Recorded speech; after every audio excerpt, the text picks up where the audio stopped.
এই ক্যাসিনোতে পোকার খেলতে হলে সব খেলোয়াড়কে শুধু আন্ডারওয়্যার পরে খেলতে হতো। কারণ একটাই, কেউ যেন চিটিং করতে না পারে। ধরা পড়লে শাস্তি হতো ভয়ঙ্কর। কিন্তু আমার কোনো ভয় ছিল না, কারণ আমি তাসের পাতার মাঝের ছোট ছোট ফাঁক দেখেই কার্ড পড়ে ফেলতে পারতাম। সেই রাতেই আমি ক্যাসিনো বসকে কোটি টাকার ক্ষতি করিয়ে দিলাম। সবাই ভাবছিল এবার আমার শেষ।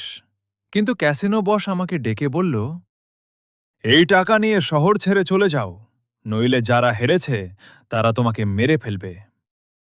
শহর ছাড়ার আগে আমি মিনাকে একটা কথা দিয়েছিলাম, একদিন না আমার টাকা নিয়ে ফিরে আসব, আর তোমাকেই বিয়ে করব। তারপর আমি নতুন শহরে এলাম। একজন বড় খেলোয়াড় আমাকে তার টেবিলে বসার সুযোগ দিল, কিন্তু সে জানত না আমার স্কিল কতটা ভয়ঙ্কর। সেই দিনের পর থেকে কোনো খেলোয়াড় আমার সামনে এক রাউন্ডের বেশি টিকতে পারেনি।